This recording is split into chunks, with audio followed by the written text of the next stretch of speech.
नमस्कार, बड़ी खबर के साथ मैं हूं डॉक्टर प्रसून। ऑपरेशन सिंदूर की बाद दिल्ली पुलिस एनसीआर में, हरियाणा के गुरुग्राम, फरीदाबाद और यूपी के नोएडा, ग्रेटर नोएडा में अवैध बांग्लादेशी प्रवासियों के खिलाफ मुहिम छेड़ दी गई है।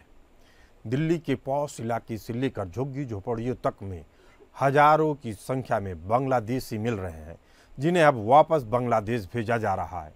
लेकिन विरोधी इन्हें बंगाली मजदूर बताकर बचाने की कोशिश में लगे हैं। आपको बता दें कि इसी साल के मई महीने में भारत में अवैध प्रवास के खिलाफ चल रहे अभियान के तहत दिल्ली पुलिस ने दक्षिण पश्चिम जिले में अवैध रूप से रह रहे 88 बांग्लादेशी नागरिकों को हिरासत में लिया। जून महीने में दिल्ली की बाहरी जिला पुलिस ने अवैध रूप से रह रहे भारत में बांग्लादेशी नागरिकों के खिलाफ कार्रवाई करते हुए कुल 242 लोगों को गिरफ्तार किया। ये सभी बिना वैध दस्तावेजों के रह रहे थे। पुलिस के अनुसार ये विदेशी नागरिक हाल में ही हरियाणा के नूह यानी पूर्व में मेवात जिसे कहा जाता था से यहाँ आए थे, जहाँ वे ईंट भट्टों में काम करते थे। अवैध प्रवासियों पर बढ़ती निगरानी और मीडिया जांच के कारण ये लोग यहाँ आ गए थे। पकड़े जाने से बचने के लिए ये परिवार 2 समूहों में बंट गए। ये लोग वजीरपुर जेजे कॉलोनी और एनएस मंडी इलाके में बस गए। जून में ही दिल्ली के वसंत कुंज दक्षिण थाना क्षेत्र में चलाए जा रहे सत्यापन अभियान के दौरान पुलिस ने अवैध रूप से रह रहे 17 बांग्लादेशी नागरिकों की पहचान की। अवैध प्रवासी जंगल के रास्तों का उपयोग करके भारत में दाखिल हुए और लंबे समय से भारत में ही रह रहे थे। दिल्ली पुलिस ने जुलाई महीने में द्वारका से 8 बांग्लादेशियों सहित 22 विदेशी नागरिकों को गिरफ्तार कर निर्वासन के लिए भेज दिया। बांग्लादेशी नागरिकों के अलावा 8 नाइजीरियाई, 3 आइवरी कोस्ट से, 2 लाइबेरिया से, 1 सेनेगल से हैं। ये बिना वैध वीजा के अवैध रूप से देश में रह रहे थे। जुलाई में ही गुरुग्राम में 200 संदिग्ध प्रवासियों को हिरासत में लिया गया, जिनमें से अवैध रूप से रह रहे 10 बांग्लादेशियों को गिरफ्तार कर वापस बांग्लादेश भेज दिया गया।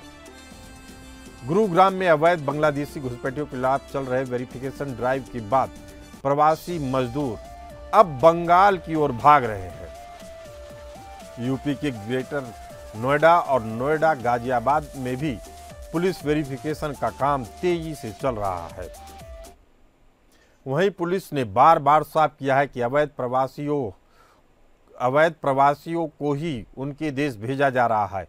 कार्रवाई केवल अवैध बांग्लादेशी प्रवासियों के खिलाफ की जा रही है, न कि बांग्लादेशी मजदूरों के खिलाफ, जैसा कुछ लोग अफवाह फैला रहे हैं। प्रवासी मजदूरों के वापस जाने के सवाल पर गुरुग्राम के पुलिस कमिश्नर विकास कुमार अरोड़ा का कहना है कि सिर्फ अवैध बांग्लादेशियों के खिलाफ ही कार्रवाई हुई है, किसी को परेशान नहीं किया जा रहा है। अगर किसी को शक हो तभी उसके डॉक्यूमेंट वेरीफाई किए जा रहे हैं। जिनके पास डॉक्यूमेंट नहीं थे उन लोगों को राज्य की पुलिस से वेरीफाई करवाया गया। ऐसे संदिग्ध जिनके फ़ोन में बांग्लादेश के नंबर थे या बांग्लादेश के ज़्यादा कॉल थे या जिन्हें रेड के दौरान व्हाट्सएप डिलीट कर दिया, फ़ोन रीसेट कर दिया, शक के आधार पर उन्हें पकड़ा गया। संबंधित थाने से वेरिफिकेशन होते ही हम उन्हें रिलीज कर देंगे। कुछ लोगों की पहचान करके उन्हें डिपोर्ट भी किया जा चुका है।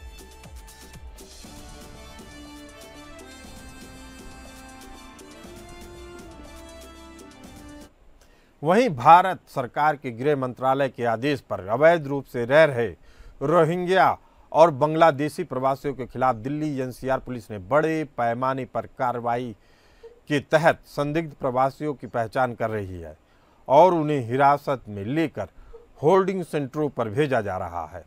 आपको बता दें कि 2 मई 2025 को केंद्रीय गृह मंत्रालय ने सभी राज्यों को संदिग्ध बांग्लादेशी और रोहिंग्याओं की पहचान तेज करने और उन्हें डिपोर्ट करने के लिए लेटर लिखा।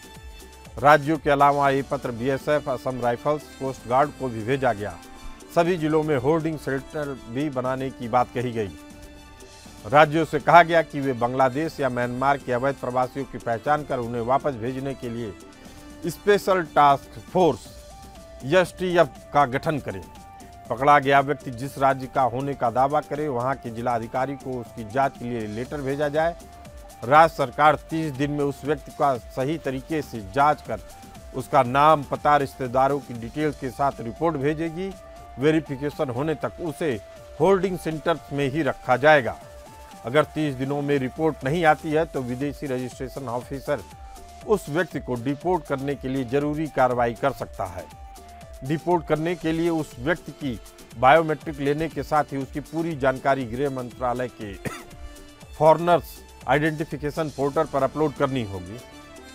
इसके बाद बॉर्डर पर मौजूद फोर्स के जरिए उसे देश से निकाला जाएगा।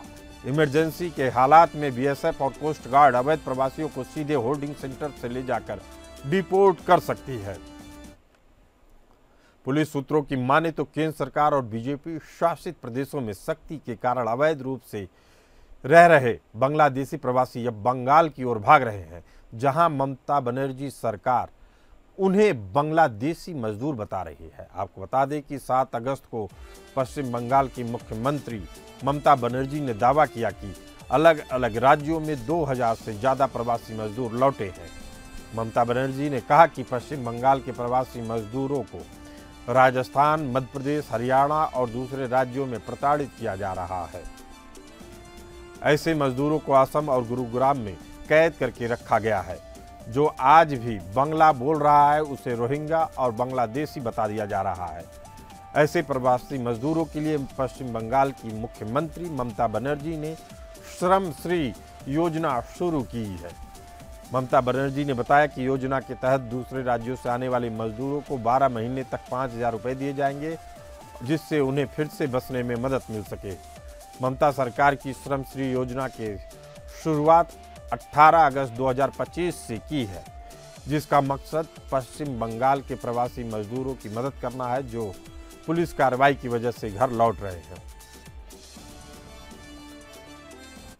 अवैध घुसपैठियों के फर्जी कागजातों की जांच कराने और इन्हें बनाने वालों पर कार्रवाई की मांग की जा रही है। जानकारों की माने तो ऐसे लोगों का मकसद जो कार्रवाई की मांग कर रहे हैं, केंद्र सरकार की कार्रवाई को थोड़े समय तक टलवाना होता है, लेकिन मामले की नाजुकता को देखते हुए कोर्ट ने सरकार के फैसले पर अब तक कोई रोक नहीं लगाई है। आपको बता दें कि प्रवासी बंगालियों को हिरासत में लिए जाने के खिलाफ पश्चिम बंगाल प्रवासी मजदूर कल्याण बोर्ड ने सुप्रीम कोर्ट में जनहित याचिका दाखिल की। याचिका में कहा गया कि बांग्लादेशी होने का आरोप लगाकर राज्यों में बांग्लादेशी मुस्लिम प्रवासी मजदूरों को हिरासत में लिया जा रहा है। 14 अगस्त को इस पर सुनवाई हुई। बोर्ड की तरफ से वकील प्रशांत भूषण ने कहा कि किसी की नागरिकता पर महज शक के आधार पर सरकार उसे गिरफ्तार नहीं कर सकती। इससे देश भर में डर का माहौल बन रहा है। सुप्रीम कोर्ट ने केंद्र सरकार के आदेश पर फिलहाल कोई रोक नहीं लगाई है।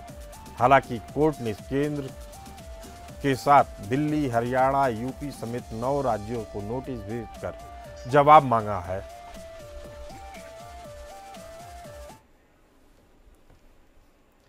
इसी मुद्दे पर चर्चा करने के लिए हमारे साथ मौजूद हैं AK जैन साहब, जो पूर्व डीजीपी हैं उत्तर प्रदेश के, शशिकांत तिवारी जी, नेता बीजेपी, और सुमित मेहरोत्रा जी, प्रवक्ता TMC। आप सभी का इस कार्यक्रम में बहुत बहुत स्वागत है। सुमित मेहरोत्रा जी से आशा करता हूं कि वह वीडियो अपना ऑन कर लें। पहला सवाल AK जैन साहब आपसे, जिस तरीके से ऑपरेशन सिंदूर में भी जिन एरियाज को टारगेट किया जा रहा है, जिसमें आकलन लगाया जा रहा है कि बांग्लादेशी होंगे और निकल भी रहे हैं बांग्लादेशी बड़ी संख्या में, असल में क्या ये केवल कमाई के लिए बांग्लादेश से दिल्ली की झुग्गी झोपड़ियों और पॉश इलाकों में पहुंच रहे हैं, या इसके पीछे कोई मोटिव देखते हैं आप जैन साहब? देखिए, इसके पीछे कई कारण हैं। पहला कारण तो ये है, आपको पता ही है, 71 में जब वॉर हुई थी, बांग्लादेश का क्रिएशन हुआ था, उस समय करीब 1 करोड़ रिफ्यूजी बांग्लादेश से पलायन करके पाकिस्तान के टॉर्चर से बचने के लिए इंडिया आए थे। उनमें से बहुत से यहीं रह गए, वो वापस नहीं गए। नंबर 2, बांग्लादेश की इकोनॉमी बीच में तो कुछ साल अच्छा की थी, अब फिर वही वहां पर जो है वो गिरावट देखी गई है। और जिस तरह का वहाँ माहौल है, लॉ एंड ऑर्डर सिचुएशन बन रही है, वहां पर भय का एक माहौल है। तो ऐसे जब भी वातावरण बनता है तो उनको जो है एक इंडिया एक बहुत ही सुरक्षित वातावरण देता हुआ दिखता है। यही रोहिंग्यास के साथ है, यही बहुत से अफ्रीकन कंट्रीज के साथ है जिनके आपने नाम लिए, और बांग्लादेशी तो यहाँ बहुत बड़ी संख्या में है। वो सब यही ड्रामा देखिए चलता जैन रहता है। साहब, सारा मामला उस समय सरकार की नजर में आया जब देखा कि ऑपरेशन सिंदूर के दौरान अवैध प्रवासी बांग्लादेशी पूरी तरीके से बांग्लादेश में और पाकिस्तान में सक्रिय हैं अपने फोन नंबरों के जरिए। एक बड़ी संख्या में यह लोग सक्रिय दिख रहे थे, जिसके बाद यह आकलन किया गया कि ये कहीं ना कहीं स्लीपर सेल का काम कर रहे हैं। अब इनके ऊपर कार्रवाई शुरू हो रही है। कई लोग कह रहे हैं मैं तो 15 साल से था, कई लोग कह रहे हैं 20 साल से था, और जब कागजात की कायदे से जांच हो रही है तो मालूम चल रहा है ये लोग 10-10, 15-15 साल पहले बांग्लादेश से आके यहाँ रह रहे हैं। ऐसी स्थिति में भारत सरकार के पास केवल एक रिपोर्ट करने का ही ऑप्शन है कि कोई और ऑप्शन होता है?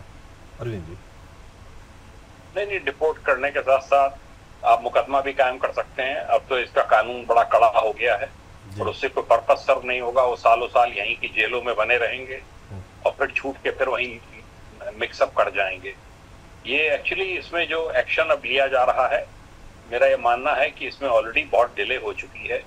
जो एक्शन हो रहा है इससे एक भय जरूर रहेगा जो आने वाले और हैं उनमें, कि वहां जाके बसा जाए कि ना बसा जाए, क्या भारत एक सेफ कंट्री है कि नहीं है, या वहां से उनको डिपोर्ट कर दिया जाएगा।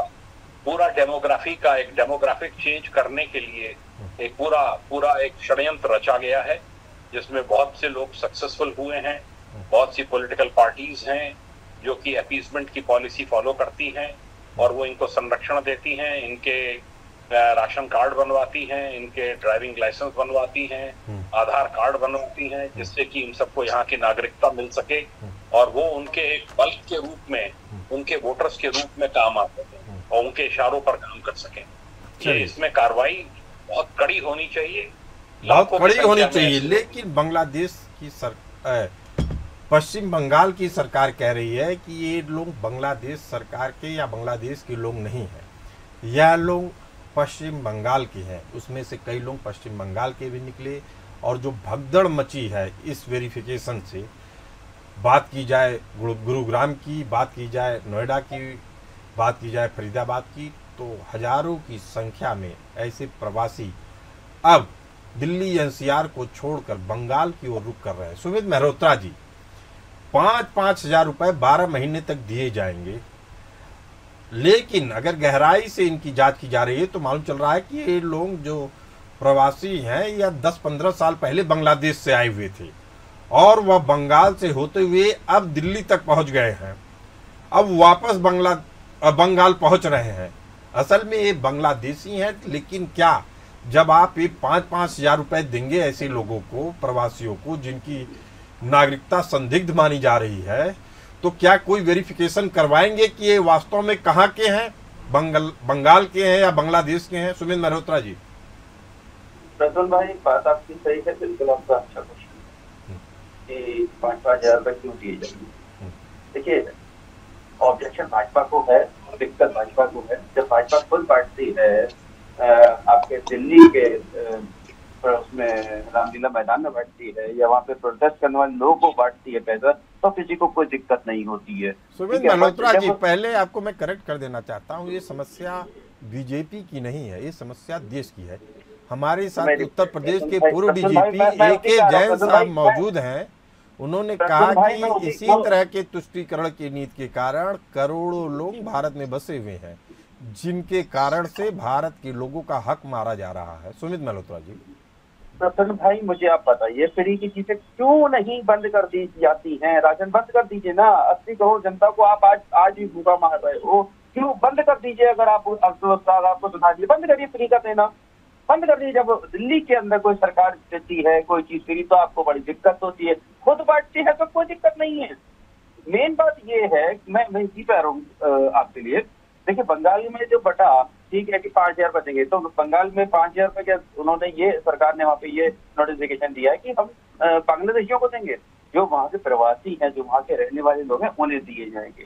जिन्हें दिक्कत नहीं हुई, जिन्हें दिक्कत हुई थी, बाहर जो चले गए थे, जो उस समय भी जो वापस लौट रहे हैं, उन्हें घर बसाने में या चीजों में मदद करने में सरकार उन्हें कर रही है, ना कि बांग्लादेश के लोगों को। सुमित मल्होत्रा जी, मेरा सवाल बस इतना था कि जब ये प्रवासी आ रहे हैं दिल्ली एनसीआर से, तो बंगाल में जहां भी जाएंगे क्या उनका वेरिफिकेशन होगा कि वो वास्तव में बांग्लादेश के हैं या नहीं? देखिए पश्चिम बंगाल के बहुत से, बंगाल के प्रसन्न भाई, बंगाल के बहुत से लोग आज भी उत्तर प्रदेश में रह रहे हैं, बरेली में रह रहे हैं, नोएडा में रह रहे हैं, मुरादाबाद में रह रहे हैं। इससे कोई इनकार नहीं कर रहा है।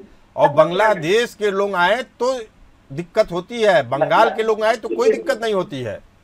मैं वही कह रहा हूँ, हम बंगाल के लोगों की ही बात कर रहे हैं, ना कि बांग्लादेश के लोगों की। हमें कोई मतलब नहीं है बांग्लादेश के लोगों से। बांग्लादेश के लोगों को मोदी जी ने कहीं रखे, सरकार उन्होंने कहीं रखे। हमें बंगाल के लोगों से है कि बंगाल के लोग। सुमित मल्होत्रा जी, उसी सवाल का जवाब आपसे चाह रहा हूं कि क्या आप जो प्रवासी यहाँ से जा रहे हैं भाग भाग के पश्चिम बंगाल में, क्या उनका कोई वेरिफिकेशन आपकी सरकार करवाएगी या नहीं? बस इतना सा जवाब दे दीजिए। अरे बिल्कुल, आप वरना कल को क्या होगा कि आप ही लोग या भाजपा वापस कहेगी साहब देखिए सबको रख लिया, बांग्लादेश के लोगों को रख लिया, रोहिंग्या को बसा लिया। तो हम ये नहीं चाहते कोई आरोप लगे। हम जो हमारे बंगाल के लोग हैं उन्हीं लोगों को रखेंगे, जो वहाँ के रहने वाले लोग हैं, नागरिक हैं, उन्हीं को रखा जाएगा, बाकी लोगों को हटा दिया जाएगा। उन्हीं लोगों को सुविधा मिलेगी। क्यों हम बाहर के लोगों को देंगे सुविधा? ठीक है, हम बाहर के लोगों को देने की सुविधा नहीं। शशिकांत तिवारी जी हमारे साथ मौजूद हैं, नेता बीजेपी।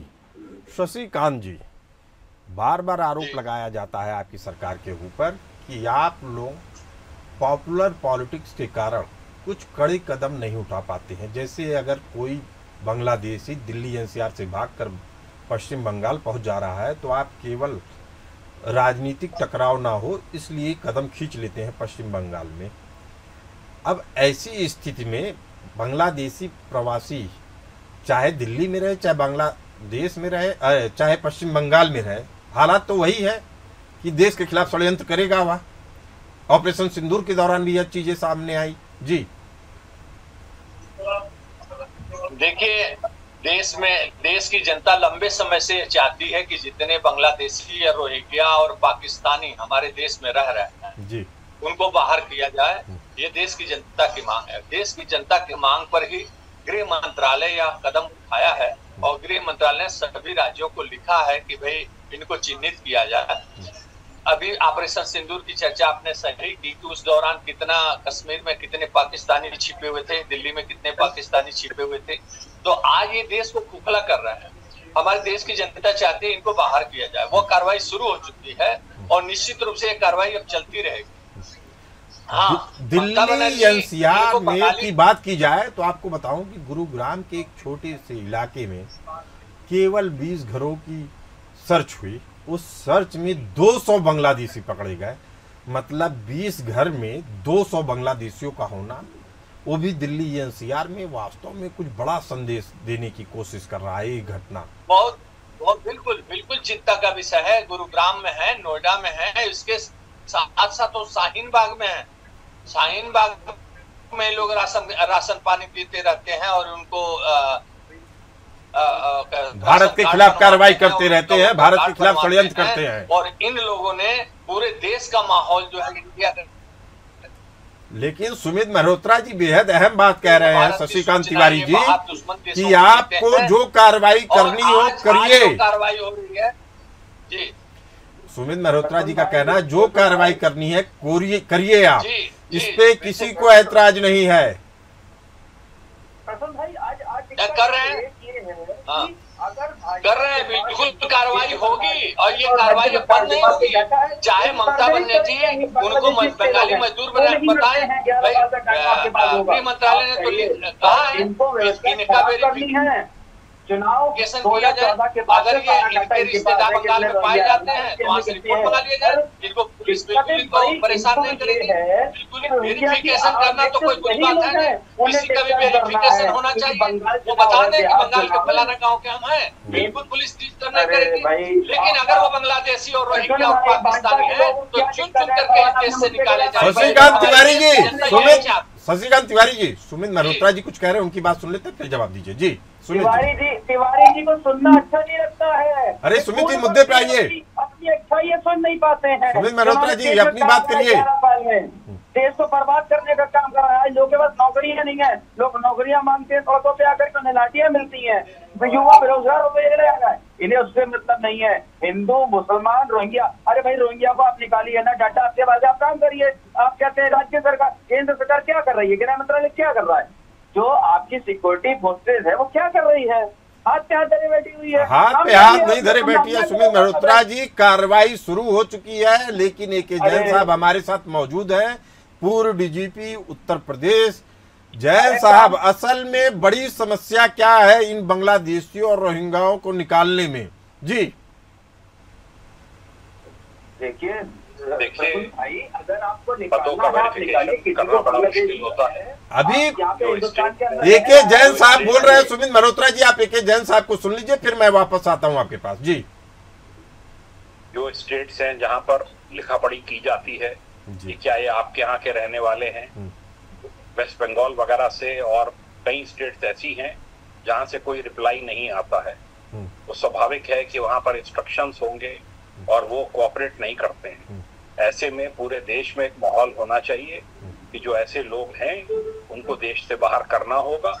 तो अगर नेशनल इंटरेस्ट की हमको बात करनी है तो इसकी नेशनल सिक्योरिटी के लिए इम्पोर्टेंट है कि एक एक नागरिक जो यहाँ पर रहता है उसकी पहचान होनी चाहिए कि वो इस देश का नागरिक है कि नहीं है, नियमानुसार रह रहा है कि नहीं रह रहा है, और नहीं रह रहा है तो उसके खिलाफ कार्रवाई होनी चाहिए। और सभी स्टेट्स की पुलिस फोर्सेस को, एडमिनिस्ट्रेशंस को इसमें लगकर पुलिस का सहयोग करना चाहिए। डॉक्टर AK जैन, दो चीजें बहुत महत्वपूर्ण हैं। एक तो आपने बताया कि वहां बांग्लादेश की स्थिति खराब थी, इसलिए कुछ लोग आए अपने जीवन यापन के लिए। दूसरा, जो भारत सरकार को सबसे बड़ा खतरा लग रहा है इन लोगों से, वह यह है कि देश के सिक्योरिटी के लिए थ्रेट है। ऑपरेशन सिंदूर की बार बार चर्चा की जा रही है। ऑपरेशन सिंदूर के दौरान इन इलाकों से, खासकर दिल्ली NCR के इलाकों से जहां बांग्लादेशी रहते थे, प्रवासी बांग्लादेशी रहते थे, लंबे समय तक पाकिस्तान से और बांग्लादेश से इनके पास कॉल आते थे, इनके पास से कॉल जाते थे और बहुत एक्टिव देखे गए लोग। तो क्या ये सिक्योरिटी के लिए थ्रेट है? ये क्या खुफिया एजेंट के तौर पे काम कर रहे हैं भारत में, या केवल जीवन यापन कर रहे हैं? बड़ा सवाल है।